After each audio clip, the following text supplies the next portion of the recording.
Thank you for coming to the Awaken Life podcast. I'm your host, Scott Landis. How can you live an absolutely fulfilling and purpose-filled life, maintain a passionate, intimate relationship, all while raising kids and growing multiple streams of income? That's the big question we seek to answer on this podcast by interviewing people who are already doing it. One thing we know for sure is it takes a community to do it well. So thank you for being a part of the Awaken Life community. I'm looking forward to growing with you, and on to the episode. Welcome to the Awaken Life podcast with Scott Landis, and today my guest is Deb Porter.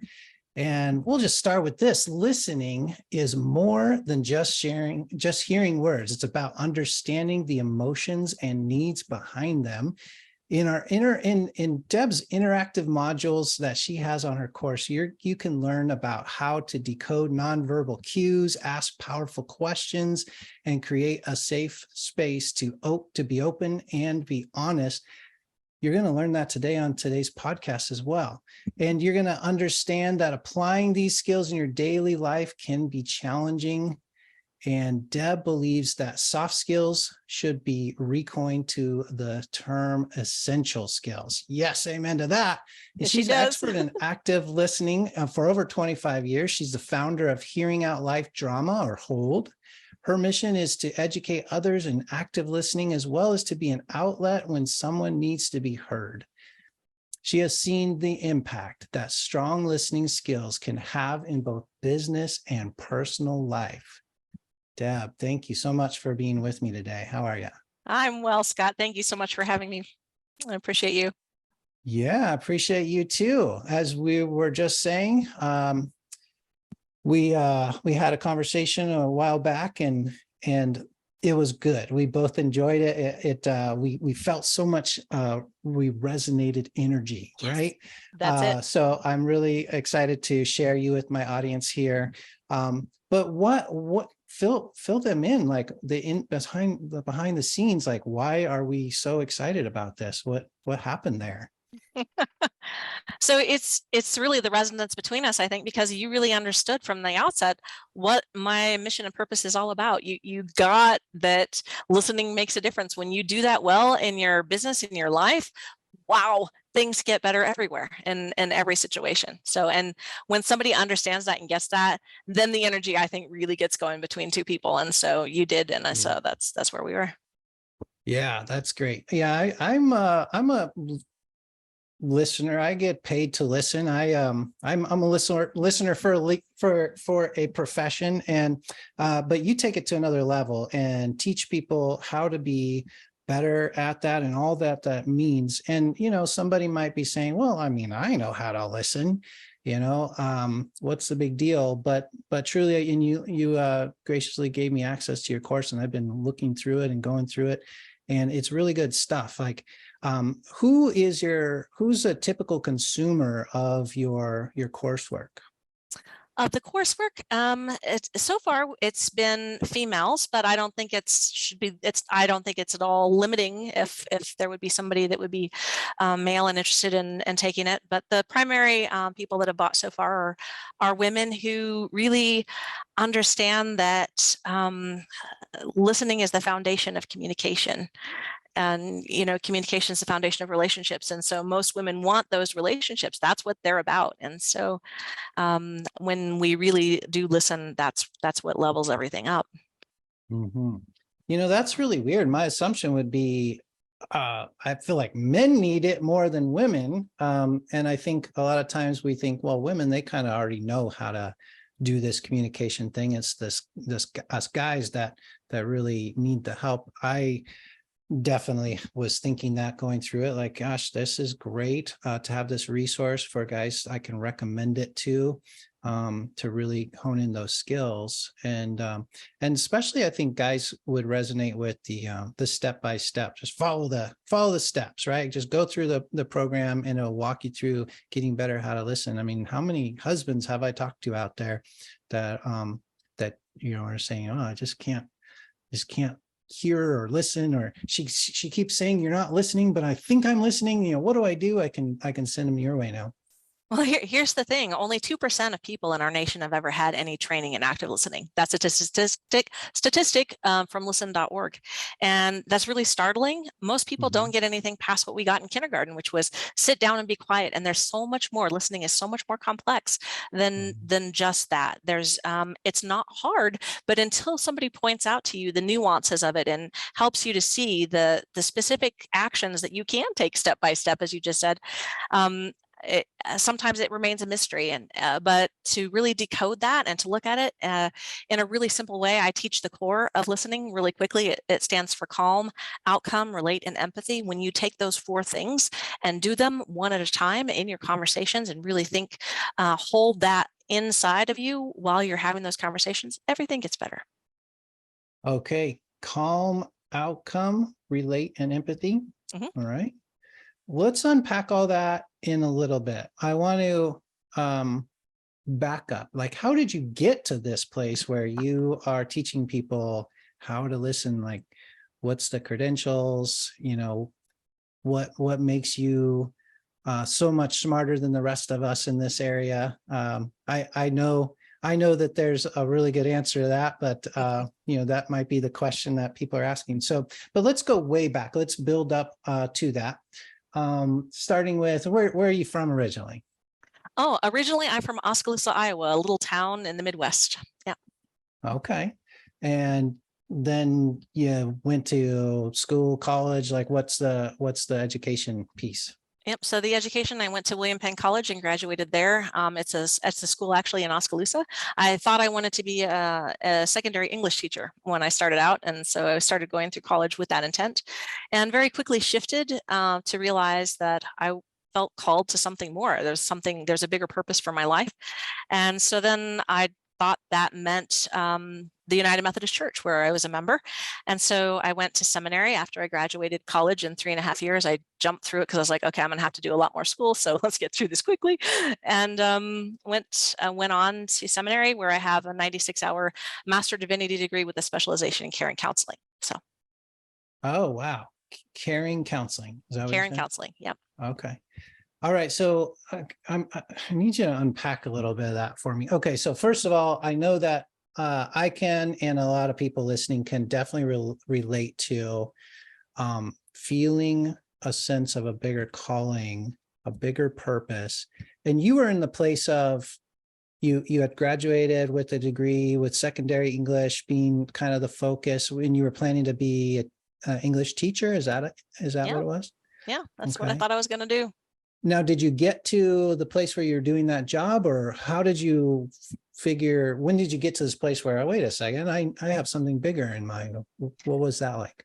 I had some opportunities to be involved in some speaking from the pulpit, actually, during my college years. And I realized that there was a lot there that I really loved. I loved being able to share light and joy and hope from that place. And so I shifted pretty early on. And I did a double major in English and then religion before my seminary degree. Okay, so before seminary, you already had an interest there. Yeah. You just didn't like maybe see the connection to a career path. Yeah, I was 19 when I felt called to ministry. I really did. So I decided I was going to just go that path. I was very surprised that I did not stay on that path. That surprised me, because I really thought from 19 to 29 that was where I was going to be for my whole life, but that's not what happened. So yeah. So okay, so called to ministry, and I can also relate to that. I think, did you grow up in church? No. My grandmother went to church, and I could always feel something about, I would attend with her some Sundays, and when she sang, there was something more there that I knew that I wanted to learn about and know about. And so when I was 16 and could drive my own car, I decided I was going to take myself to church myself. And so I did. And a friend of mine her name was Jenny Evans. She happened to attend the United Methodist Church, and she said, come with me on Christmas Eve. And I went, and the rest is history. Okay. No, I grew up in non-denominational. So United Methodist is that a Christian church or what is it? It is Christian. Yes. Yeah. Okay. It's a Protestant church. Yes. Protestant. Okay. So Bible, all that stuff. Yeah. All right. So you were driving yourself as soon as you could to church. So there was, I mean, I want to just spend a little minute with you on this. My own background is when you think about ministry, it automatically is associated with church. This is my pre-awakened life years. Yes.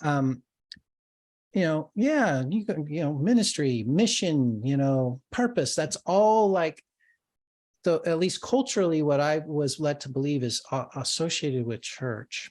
Not that it's not, but it's not 100% that, right? And what I've learned since then is, my business is my ministry. My work, basically, an integrated life is you can't tell the difference between your ministry and your work and your family and your fun and your all of the things. Right. Yes. I was in I was in a class once or a group of people that the leader of it said, raise your hand if you're in full-time ministry. And it was a bunch of, it was like a Christian business owner thing. And a few people that were pastors raised their hand. But then the challenge that came after that is you all should be in full-time ministry. And that is part of what clicked for me. So anyways, yeah, I see you nodding your head and relating to that. What are your thoughts on all that? Yeah, absolutely. I felt so clearly at 19 that I wanted to help people. Like that's really what I wanted most of all. And I realized that you can help people every single day and in so many ways, big and small. It does not have to be from a church. And I believe that when we actually live it, we make the most impact. And that's really what I've tried to be about in my whole life. Yeah. And in other words, hopefully we are ministering to someone right now who might be listening. And if we can make an impact in their life, inspire them, motivate them to bigger things, help encourage somebody who's feeling down, all that's ministry, right? It is. Excellent. All right. So then you, like me, at some point realized, okay, you can do ministry and it doesn't have to be totally connected to church, which you said was surprising to you. You kind of figured you were just going to go this full time, all full life through working with church. What changed? I had it all planned out. Well, what changed was I had a family member come out to me. And at the same time that this family member came out to me, the United Methodist Church was up in arms about same-sex marriages, and clergy colleagues, friends of mine, were being put on church trial, and they were being stripped of their ordination. They were being stripped of their pensions. It was really, really difficult for me to watch. And as my family member came out and I was really engaging with them and listening to them, I realized that it didn't matter if this was my family member or somebody else that came in off of the street to ask me. My answer would be, yes, of course, I believe love is love. And so I needed to not stay in the church because that was not in alignment with the church's understanding of what I should be and who I am. So I decided, okay, I'm going to walk away from that and figure out something else. If I'm meant to help people, there are other ways to do that, and it doesn't necessarily have to be in the church. And so that's really where I came to understand that, although it was many, many years yet until we got to hold. So Yeah. Okay. So there was something about in you that the ministry that you are called to, you basically were not, the church that you were in and what you were feeling authentically called to for you, there was a misalignment, and either they're going to conform to your ways or you're going, the option of that is probably not there. So you probably have to, or just like, put up with it or go your own way. And that's what you ended up doing. Okay. So then where did that lead you? So at the time that I left, my daughter was 1. And so I focused on being a mom. I focused on figuring out what that looked like in my world. And really, really dug into that. Pretty early on, we found out that she was highly gifted. And so I ended up homeschooling her for a while. And then we also have my son. So yeah, so there was that part of the journey. And during those homeschooling years, my husband actually got very, very ill for 8 years. And that was a whole next twist that I was looking at the time, about the time he got sick, I was looking at, okay, kids are a little bit older now. We should be able to maybe shift back into some other scenario. And it simply wasn't possible. When I say that he got ill, I mean he was critically ill. It was like intensive care level caregiving from my home. So yeah. Yeah, so you became his full-time caregiver? I did. Okay. And how old were your kids during those 8 years? Oh my gosh. My daughter was 11 when it got really bad. And so my son is 4 years younger. So yeah, it was a really challenging time. Mm-hmm. Yeah. And both your kids are adults now. They have families of their own, or how old are they? Not yet. My daughter's 23. She's in a PhD program at Baylor College of Medicine, and she's pursuing a PhD. Very excited for her as she's just started this fall. And my son graduated basic training in September, and he is now doing his MOS. His AIT is CBurn. So CBurn? What's that? CBurn, chemical, biological, radiological, nuclear. I try not to think about that too much, Scott, especially with the way the world is right now. I'm trying really hard not to think about that right now. So is he in his first year there? Yeah, so so he'll be coming home in November. He'll finish his they call it a specialized training. So he'll finish that up. He'll come back home. And he's decided, since he's been in the military, that he really likes it a lot. He entered the National Guard at 17. He was very clear about what he wanted. And so anyway, yeah. Is he still National Guard? At the moment, yes. He's talking about changing, perhaps when he comes home, doing the paperwork to go full-time active Army, maybe. So we'll see. Okay.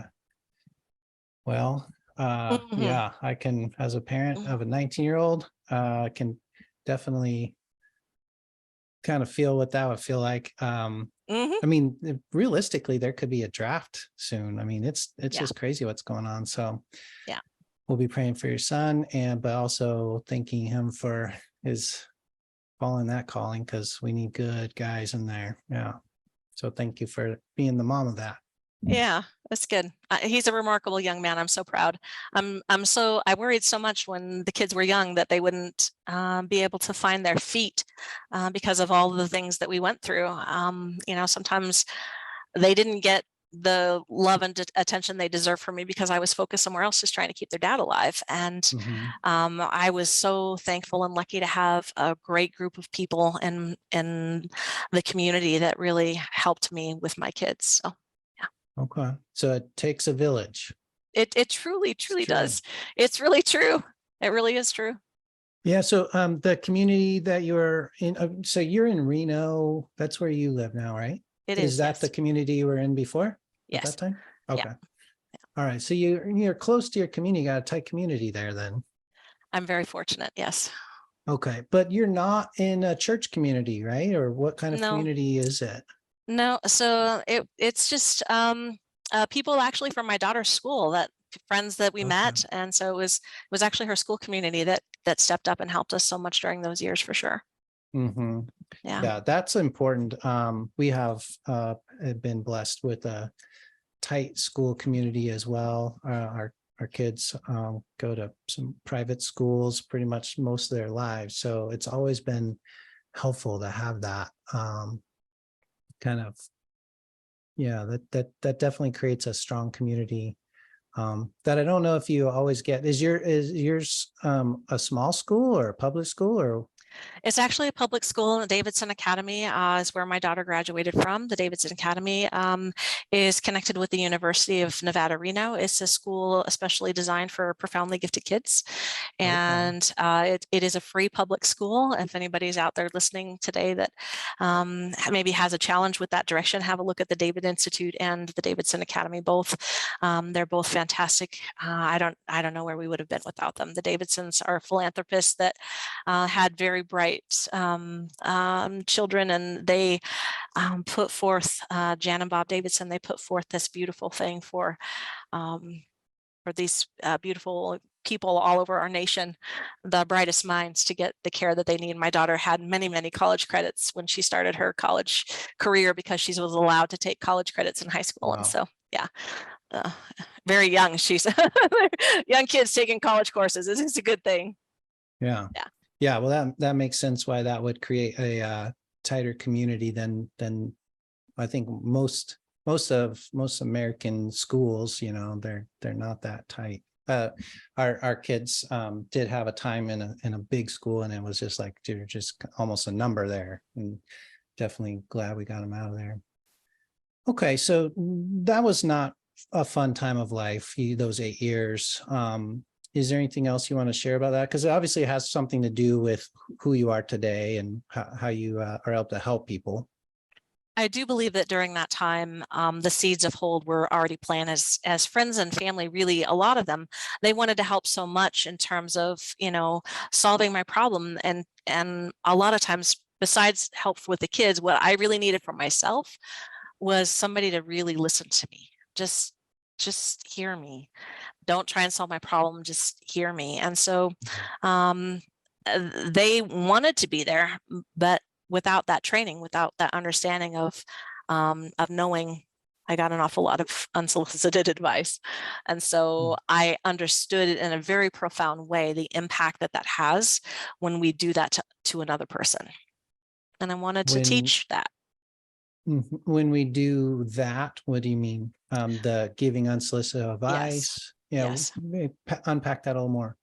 So if when we're giving unsolicited advice and the person's not really ready to hear it or receive it, it just puts a strain on them. It makes them feel unseen, unheard, and like you're not really understanding who they are or what they're going through. It's painful to be really honest with you. It's painful, and it's a listening mistake that can happen. I know, you know, you're mentioning men earlier. We kind of maybe harp on men about this, but most people haven't been taught that if in order to really give advice to somebody, you want to make sure that they're in a space where they can hear it. If somebody takes only that away, you know, if somebody's talking to you and they go, and I don't know what to do, don't tell them what to do. Just simply sit with that and say, oh, I hear you don't know what to do. That must feel so uncomfortable for you. Is that something you'd like to talk about more? And just open the opportunity. Don't start throwing the advice unless they say, you know, you can ask them, do you want to have some ideas about that? If they say yes, then and only then is it a good time to offer some solutions. Yeah, that's so good. I don't think that can be emphasized enough. There's so many different ways different angles to explain that even further. Here's another, let's see if we can flesh out a few of them, but I just had one recently, like, and I know I've been guilty of this with people that are needing some help with their marriage or their relationship. Like, we don't know if we can get through the next couple of days. And then hearing that and then saying, well, let me help you have this most amazing, most passionate, most connected marriage you ever possibly could make, you know, dream of. And they're like, I can't even hear that right now because I don't know if I can get through the next couple of days.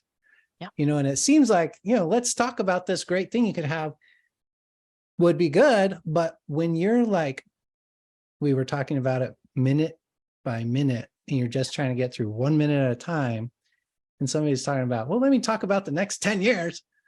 It's not helpful. And I've definitely felt that. And I know I've been guilty of being on the wrong side of that as well.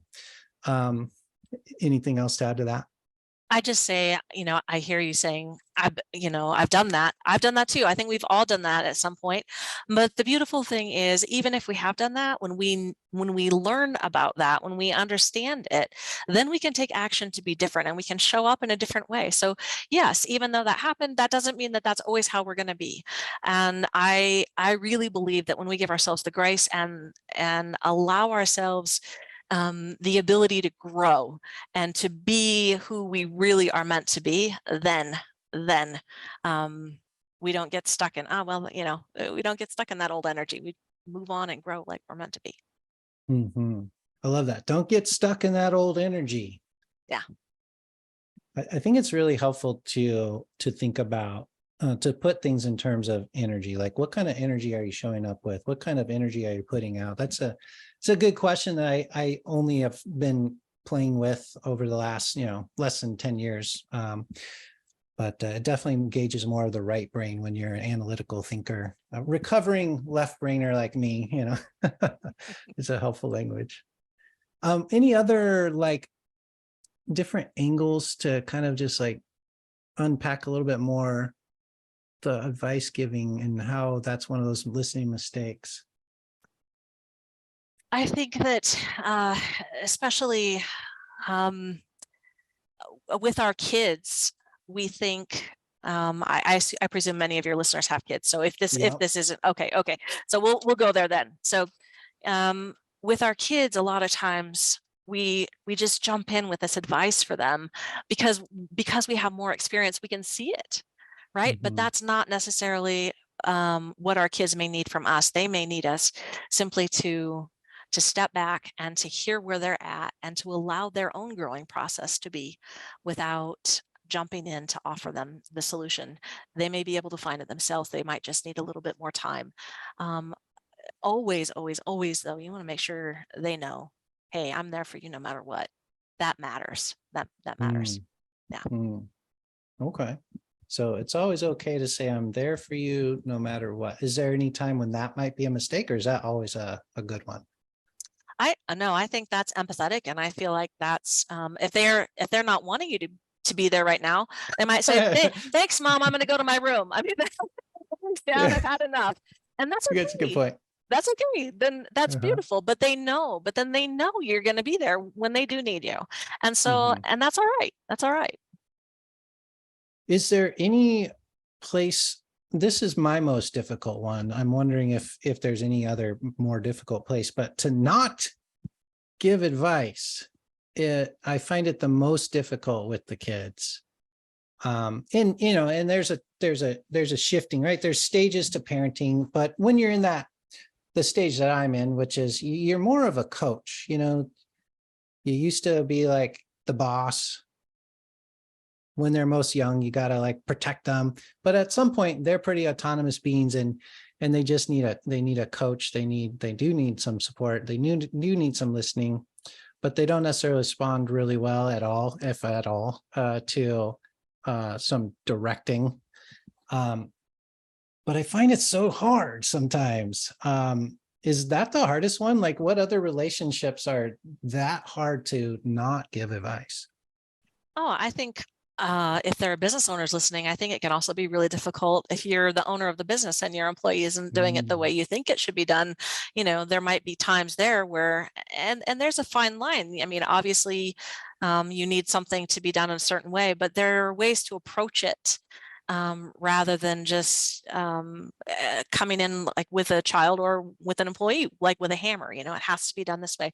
If instead we approach it from a teaching aspect and a more gentle, why are you doing it this way? What do you, and again, that coaching thing that you just talked about, sometimes that can be an easier way to get to where you want to go. But ultimately listening, everybody thinks it starts with the other person, but really it starts with you. You have to be calm. And so if you're, especially, I was hearing you say, they've got this thing, but if you just trust and calm yourself and hey, they're going to find their way no matter what. This is going to be okay no matter what. And really believe that and trust that, life gets delicious. That's a faith muscle. Yeah, it is. You really have to, I think it helps to have a strong sense of faith, and maybe even a sense that there's a sovereign God that, is directing a little bit of the traffic, and maybe trusting that things will work out. I think that might make it a little easier, but even with that, it's hard to get in a place where I like to call it this, be detached from the outcome. I give that out as a nugget quite a bit. If you can be detached from the outcome of this conversation, that's a good place to be. Thoughts? Know the outcome of the conversation. Know what it is if you're listening, know what the other person, know the outcome that they want. I think that's really important. And as in terms of, that being a faith muscle, I just want to say my business partner, Linda, she's an atheist. She does not have a faith system. And so I'm really good at working with anyone. And so if there's somebody listening out there that doesn't have a faith basis, you can still believe that everything it's really having that frame of reference and that worldview, that trust and just knowing that everything will be all right. And Linda does it, and so I know it's possible. Okay. She's a glass half full person, even more than I am. She's fantastic. She really is. And so yeah, I agree. It's a faith muscle, but that doesn't have to be. So. Okay, so it could be an optimism thing. It sounds like she's an optimist. She is. Yeah, her personality is very positive. She's very optimistic. Yeah. Yeah, that makes sense. I wonder how a pessimist would be, or a realist would be on that ability to, just kind of like trust in where this goes. Well, a realist is going to say, well, that's going to be what it is, and that's the real thing right there that's happening. And I think the pessimist is like, it's not going to get any better. That is what it is, and it's not going to get any better. But they would need to keep that to themselves if they're going to be a good listener, right? Please do. We want to bring light into the world. Yeah. Okay, so again, you learned a lot. You said that the seeds of hold were kind of starting to sprout during your that season with your husband, and you learned the mistakes. You observed and you experienced the mistakes of listening, not listening well. Besides giving advice, any other listening mistakes that are big ones? I have 11 in my course. I don't know which. That was too big of a question for me. I'm sorry, Scott. Is there one more that comes to mind? One more. It's another really good one. So often people will start to let the conversation, you say something and then they'll go, oh, but what happened to me? And then they make it about themselves. And instead of staying right there, listening to this person, they'll relate their own life experience. And there are times when that can possibly be helpful, but when you're really trying to listen to somebody, I don't recommend it. And I give examples of what not to do and what to do in the course, so that gets really clear. Yeah, I mean, I could see that, like, to make it obvious, if you express like, I don't know what to do, I'm going through this whole thing, and then immediately, without showing any empathy, the person's like, well, you should hear what I'm going through. It's like you didn't hear anything, or you haven't been present for anything, and that feels really horrible to get that response. Yeah, it does. So there's probably a perfect way to do it, but even more of an improvement from there would be, at least let's start with acknowledging, oh my gosh, that sounds really hard. Beautiful. Yeah, do that. Every time.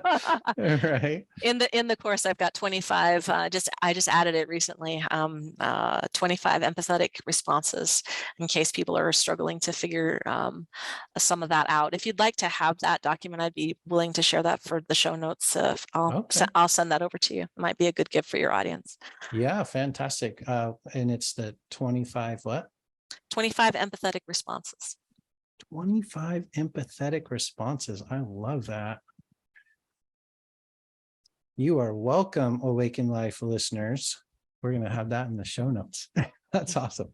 All right. So, let's move on. Let's get, so you have a lot of real life experience. You've been through some of the hardest stuff. Like I've met a lot of people and got, I guess I have the gift of helping people open up and unpack their most challenging parts of their lives. So I'm kind of used to it. But I know you share your story probably more regular than the average person, but you've had some really tough challenging stuff, even on my experience of, having regular conversations with people on challenging stuff. You definitely have been through some stuff, and obviously that's what makes you so qualified to help us understand like how to be in the most difficult situations a good listener. And we think we all want that. We want to help people. That's where it comes from, right? We want to help people when they're going through some stuff. We want to help, and we do all these things that aren't helpful.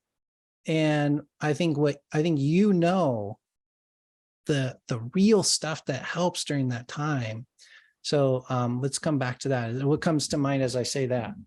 So what comes to mind as you say that is, oh my gosh, I had so much book knowledge and intelligence from my degree. I understood what things to do, but as soon as I had those life experiences, I became ever so much more powerful in what I do in terms of my listening. When that all got integrated, it created something pretty superpower-ish, for lack of another word. Yeah. Yeah. That's the perfect word. I mean, we find our superpower. I love how you said that. We can have book knowledge. I mean, people go to all sorts of years of school and college and graduate with this degree, and an employer would rather hire the person who's been through some stuff a lot of times. Not every time, but that's usually true. When you can take some book knowledge as a good foundation and add the real life experience and been through some stuff, now you got a superpower. And I always want to encourage people, where is it that you have been through some pain? Because you can find a superpower there. Absolutely. What else about that, Deb? Yeah, absolutely. If that's if find that in your journey, and for a long time I tried to turn away. I was like, oh, this is ugly. This is this is dark. I don't want to share that with people. And the fact is, as I have, it's been really amazing, and it's brought people tell me I'm inspiring. People tell me that I help them so much, and I help them. And if I'm on a listening call with somebody, I get that quite a lot. This has been amazing, and I feel so much better. Thank you. And the reason I can do that is because I apply what I've learned in my life, and people in your audience can do the same thing. Whatever thing that it is that where you had that life hiccup, there's learning there for you to bring for good, for sure. Yeah. I mean, don't hold it to yourself. There's healing in the process of helping others through it, right? Yeah, there is. Excellent. Well, let's leave the audience with some practical stuff and revisit the core method. So calm. So unpack each part of that. Is that appropriate to unpack each part of it? What do you Yeah, mean I'll by give a little bit. calm and outcome and relate and empathy?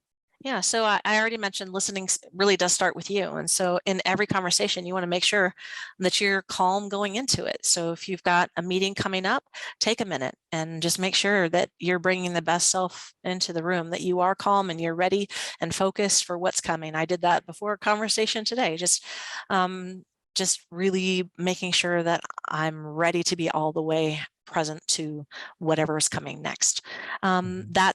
That's really key. There are some practices that you can do. I talk about that in the course, but then moving on to outcome, if you're listening to somebody, know what it is that they are hoping to get from the conversation. For example, if we're talking about where we're going to go out to dinner, everybody understands, okay, the outcome is, well, what are we eating for dinner?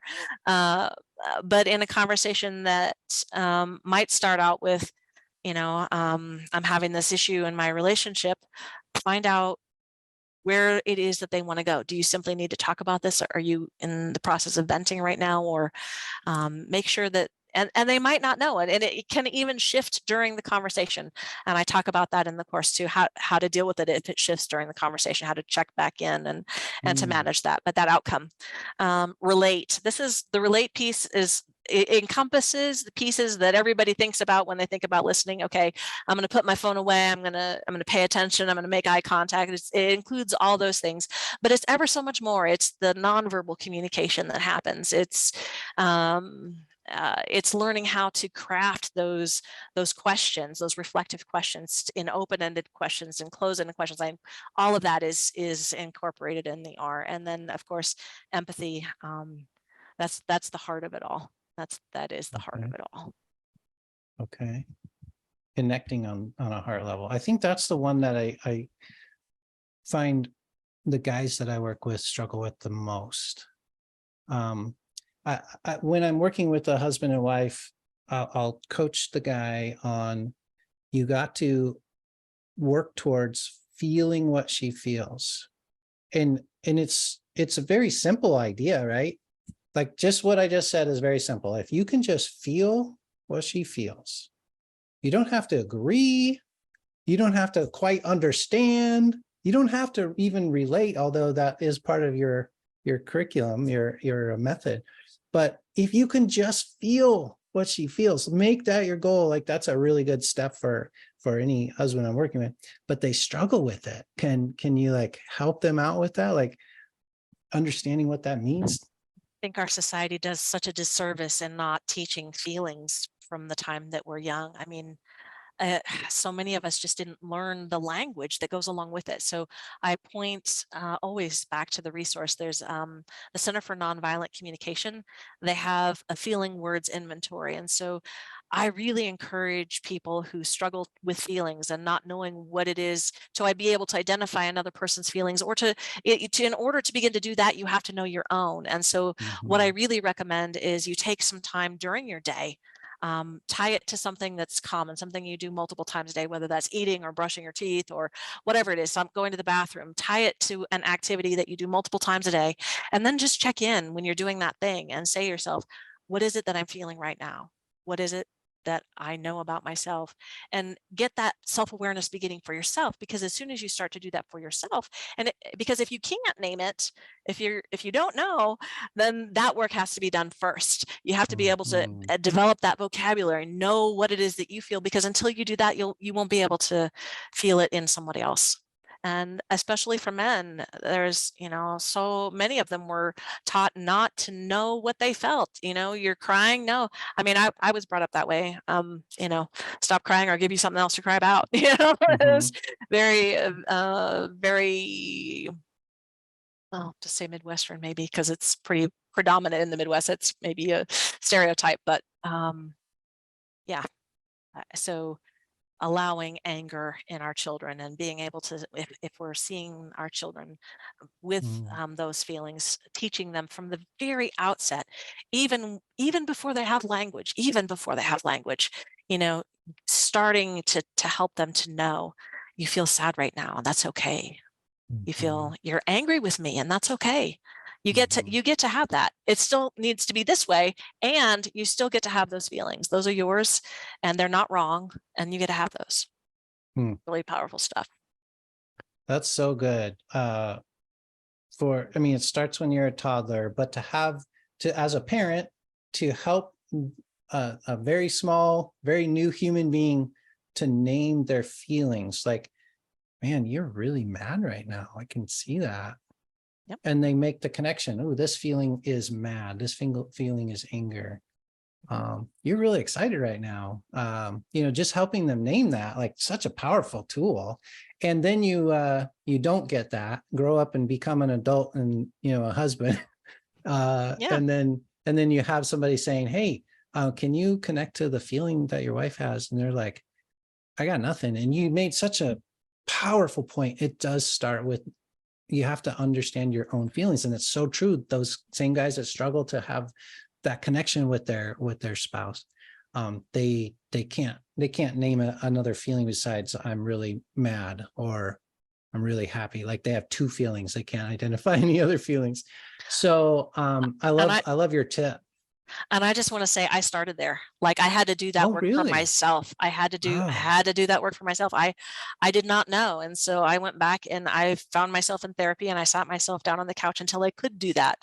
And so if that's where you're at, it's okay. It's okay to need to do the work. There's no shame in it. There's nothing wrong with you.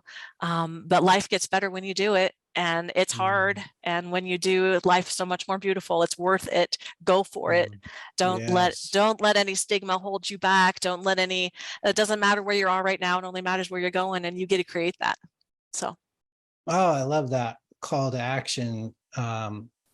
therapy, counseling. If you had some kind of ailment that, something wasn't working in your body, you'd go see a doctor or a specialist for that. If you don't know what your feelings are, that's something you can get fixed. And, like you said, work it out on a couch. I love the tip you gave, just checking in with yourself. That's a good point to start. Like, tie it to something you do on a routine and just like, okay, habit stack with that.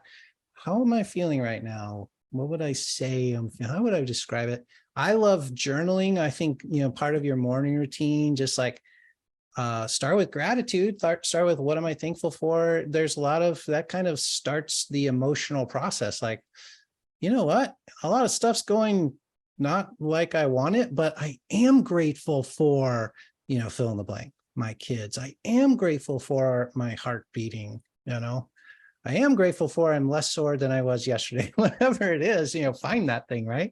Hot water for me. That's the one I can always find grateful. I'm always grateful for hot water. Really? Where's that come from? So it actually came from I traveled to to Eastern Europe in my late teens, early 20s, and they didn't have hot water all the time. And I just realized what a gift and how grateful I am for hot water. Every time I go to the faucet, it's there. I love that. Yeah. That's a good one. As you say that, it reminds me of when I was in Haiti for a mission trip, and the water, I was terrified that I might actually get some of it in my mouth. Like, you couldn't brush your teeth with it, and then when you take a shower, you got to like be careful because it's so like infectious. The water you're taking a shower with, you don't even want to get it in your eyes. I mean, so that's something we can be thankful for. Like, every time you take a shower, it's warm. And if you get it in your mouth or your eyes, you're not going to get sick. Like, hey, that's awesome. Right? That's really something to be happy about. Right. Even if everything else is sideways, there's that. Mm-hmm. Yeah. And Yep, there's always something. if there's not that, then the sun is still there, even if you can't see it, and the planets are still spinning, and Mhm. there is always something. Yeah. If you've got a breath, a next breath, if you got a next heartbeat, there's always something for sure. And then I wanted to, how are you doing on time? Do you have a hard stop? I don't. We're good. Okay. I wanted to come back to, let's see, we got outcome relate. Okay. So yeah, it makes sense. I want to just review through my own mind, just to make sure I got it. So calm, it makes sense. Like, how you show up, what kind of state, what kind of energy you bring to the conversation, being able to listen, being able to be present. That's my advice to guys all the time, is like, just, be present, focus on being present. But it's certainly applicable to the ladies as well. I think the one that I'm not so comfortable with, I'm struggling with the most, is the outcome. I've been taught that, in a marriage situation, it's a great idea to ask your wife, now, do you just want me to listen, or are you looking for some solutions? And that's an example of what you mean by outcome, right? It is. But I've also been, of the mind, like, as I mentioned earlier, it's very helpful to be detached from the outcome. But I think what that is for myself, right? That's almost like the calm state. Like, my calm comes from, I don't need to be attached to the outcome, but to understand, what are you looking for? That's what you mean. It's like, what is the Exactly person that. speaking that needs to be heard looking for? Exactly that. Yeah. Yeah. Because regardless, when this person speaks their truth, that's true. And your truth is your truth. Both things are true. This Yeah. and this and this. Yes. Yeah. And so that's exactly what you mean when you say detached from the outcome. What I'm really saying when I'm talking about getting to the outcome is helping a listener really understand that you want to focus on the other person and know what it is that they need. That's the Yeah. outcome I'm talking about. Yeah, that's great. And it just occurred to me, by asking the question, it is a helpful part of the process to be present for somebody who needs to be heard, to say, hey, do you know what you're looking for? Do you I mean, they might just want to vent, and that's okay. But sometimes Perfectly. it can be helpful to be like, you know what, I actually, I'm not sure, but I think it's, and they can start to process out loud and get to an outcome if they hadn't thought about it. I think that's very powerful. It is. It's beautiful, and Excellent. it is. All right. Yes, we love that. Cool. Well, I wish I had more time. I feel like I know that we could talk for hours, Hours, but hours. Yeah. we might get boring to the other people listening. But I do want to bring it to a call to action. Obviously, we have 25 empathetic responses. We'll put, is that something we could put a link in the show notes for? Yeah, I'll send you a link. Okay, and I think that's going to be so helpful. And then also, we're going to put a link in the to the course we've been talking about. It's at the Hearing Out Life Drama or Hold website. Now, what's your URL to get to your website? hearingoutlifedrama.com. Okay. And Hold for short. And so the link we'll have is right to the course, Listening Your Way, Listen Your Way to Deeper Connections. And, you know, that's definitely something that is near and dear to my heart, helping people have deeper connections. You know, if we have more connection in our most important relationships, we are accomplishing a lot. And like you said, we never were taught how to do that. And I'm a big fan of anything that helps humans have better, more authentic, more fulfilling connections and relationships. So I'm a big fan of you, Deb. And likewise, Scott, you listened so well throughout this conversation. You did a great job. Thank you for hearing me. I appreciate that very much. Oh, thank you. You're welcome. Well, yes, and I appreciate you being on the show. Is there any last piece of advice or mantra or anything you want to leave my audience with? Just if you can really remember that listening starts with you and take that into your day with your family, with your friends, with your coworkers, you'll already see an impact just with that one small thing. Listening begins with you.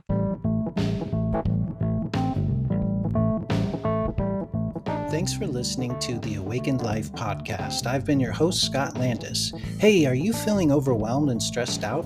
It could be that you're out of balance or have a misalignment of your time and priorities. This month at Awakened Life Academy, we're featuring the Total Freedom Life Wheel exercise designed to help you uncover what might be off balance in your work, life, and other priorities.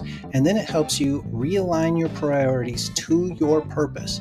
Check out the full training video and free download at wheel.awakenlife.com. That's wheel.awakenedlife.com for free access. Don't put this personal growth opportunity off. Go get it now and start to experience the freedom that balance can bring to your life. Go to wheel.awakenlife.com.